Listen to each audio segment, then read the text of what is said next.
بسم اللہ الرحمن الرحیم۔ السلام علیکم ورحمۃ اللہ وبرکاتہ۔ جماعت افتم کے طلباء، آج ہم اسلامیات باب صوم سبق نمبر 1 جس کا عنوان ہے فتح مکہ، اس کی ہم پہلے بلند خوانی کر چکے ہیں۔ آج ہم اس کا کتابی کام کریں گے اور مختصر سوالوں کے جواب بھی پڑھیں گے۔ یہ سب سے پہلے سوال نمبر 3 آپ کو نظر آ رہا ہے، خالی جگہ پر کریں۔ الف، قبیلہ بنو خزاع اور بنو بکر میں دور جاہلیت سے دشمنی اور لڑائیاں چلی آ رہی تھیں۔ فتح مکہ کے موقع پر آپ صلی اللہ علیہ وسلم کے ساتھ 10,000 صحابہ کرام رضی اللہ تعالی عنہم تھے۔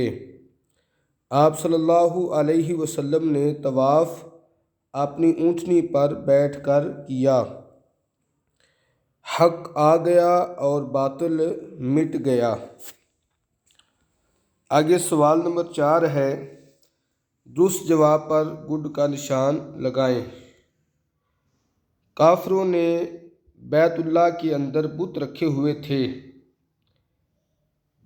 313، 330، 360، 370۔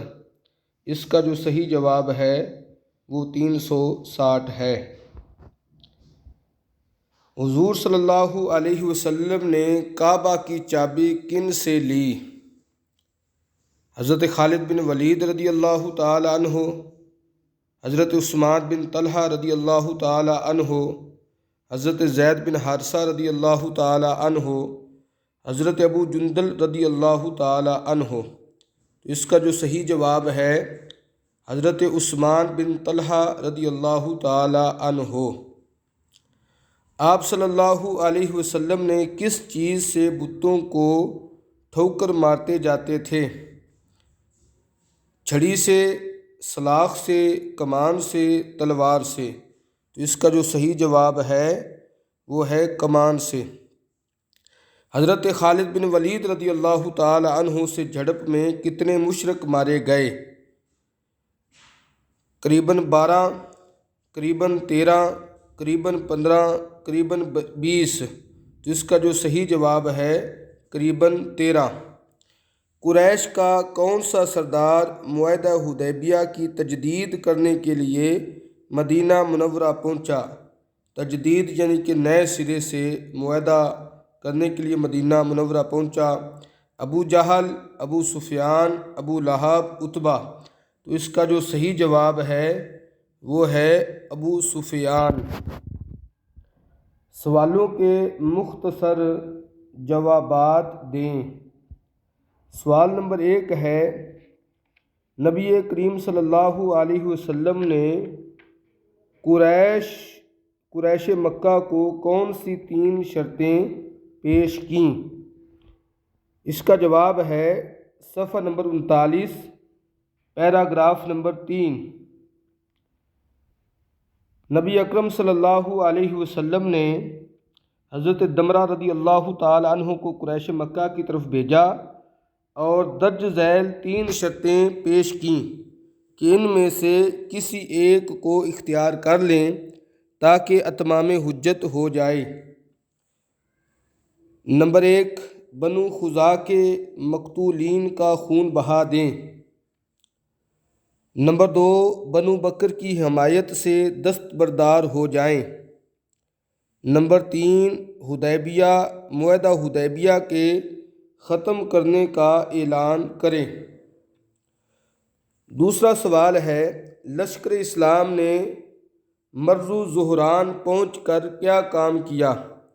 تو اس کا جواب ہے لشکر اسلام نے مرو زہران پہنچ کر تمام فوج نے الگ الگ آگ روشن کی۔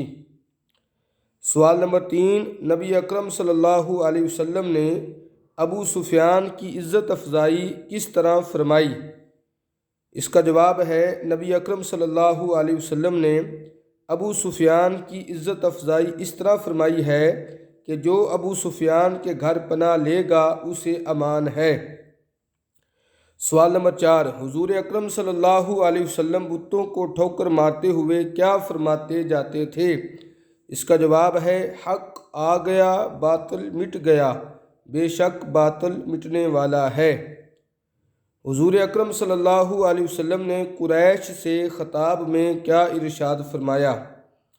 اس کا جواب پیراگراف نمبر 3 آیت کے نیچے، اے قریش، اے اہل مکہ، اے اہل مکہ،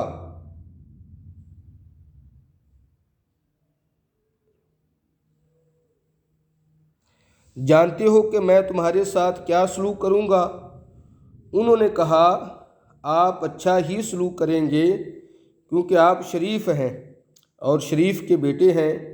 آپ صلی اللہ علیہ وسلم نے فرمایا اچھا جاؤ تم سب آزاد ہو۔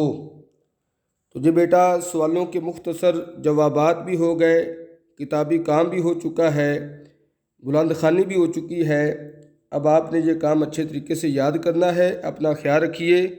السلام علیکم ورحمۃ اللہ وبرکاتہ۔